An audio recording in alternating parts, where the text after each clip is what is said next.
ଶୋଇକି ଉଠିଲା ପରେ ମୁହଁର ଟିକେ ଲିପା ପୋଛା କଲି। ସିମେଣ୍ଟରେ ନା ମାଟିରେ? ମେକଅପ ରେ ଲୋ। କ୍ଷୀର ଆଉ ନଡିଆ ଥିଲା, ତାର କିଛି ବନ୍ଦୋବସ୍ତ କରିବାରେ ଲାଗି ପଡିଲି। ଚାଲ ବନେଇବା ଆଜି ଶସ୍ତା ସୁନ୍ଦର ନଡିଆ କ୍ଷୀରି। ସବୁ ରେସିପିରୁ ତ ମା ଭଉଣୀ କରିଦିଏ, ଆଜି କ୍ଷୀରିଟା ଟେଷ୍ଟି ବନେଇଥିଲା ଖାଉରି।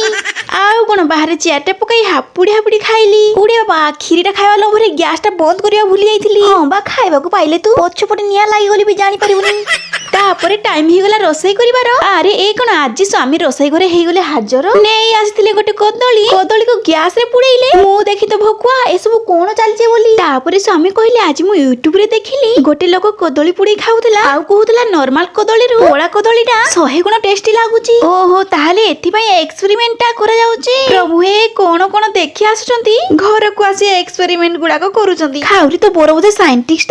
ହଁ ମା ପେଟରୁ। ତାପରେ କଦଳୀକୁ ଓଲଟାଇ ପଲଟାଇ ବାଇଗଣ ପରି ପୁଡେଇଲେ। ଆଉ କଣ ଚାକୁ ସାହାଯ୍ୟରେ କଦଳୀର ପୋଷ୍ଟମର୍ଟମ କରିଥିଲେ। ତାପରେ ତାର ଉପର ଛାଲିଟା ଖୋଲିଥିଲେ। छी, ସତରେ ବିଲେଇ ଘୁଅ ପରି ଦେଖା ଯାଉଥିଲା। ତାକୁ ପୁଣି ମଝିରୁ ଚକି ଚକି କରି କାଟିଥିଲେ। ଖାଇକି କହିଥିଲେ ଆରେ ବାପରେ, ସତରେ ତ ବହୁତ ଟେଷ୍ଟି ଲାଗୁଛି। ଖାଉରି ସବୁଦିନ ତା ସ୍ୱାମୀକୁ ହଇରାଣ କରେ, ଆଜି ତା ସ୍ୱାମୀ ବଦଲା ନେଉଛି। छी छी, ସତରେ ଟେଷ୍ଟଟା ବହୁତ ଖରାପ ଥିଲା। ତୋ ସ୍ୱାମୀ ତ ଭଲ କହୁଛି, କିଏ ଜାଣିଲୋ। छी छी, ମୋର ତ ବାନ୍ତି ଉଠେଇ ଆଣିଲା। ସ୍ୱାମୀ ସବୁ ଚାଟି ଚୁଟି ଖାଇଦେଲେ। ମୁଁ ପଇସା ଦେଇ ଆଣିଛି, କଣ ପାଇଁ ଫିଙ୍ଗିବି ବୋଲି କହିଲେନି କଦଳୀ ଚୋପାଟା ବି ଖାଇଦିଅ।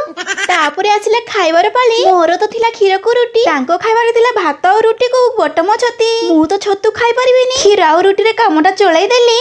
ଆରେ ଖାଇଲା ବେଳକୁ ଏ ଚୁଟିଟା ଡିଷ୍ଟର୍ବ କରୁଛି। ଗୋଟେ ଟେନସନ ଯିବ, ଭାବୁଛି ଲଣ୍ଡା ହେଇଯିବି ବୋଲି। ହଁ ଲୋ ଖାଉରି, ଭଲ ଡିସିସନ ନେଇଛୁ। ମୁଁ ପୁରା 100ରେ ସପୋର୍ଟ କରୁଛି। ତାପରେ ତ ଖାଇ ଖୁଇ ଶୋଇଗଲୁ। ସବସ୍କ୍ରାଇବ ଟିକେ କରିବ ବୋଲି ଛୋଟ ଆଶାଟିଏ ରଖିଲୁ। ହର ହର ମହାଦେବ।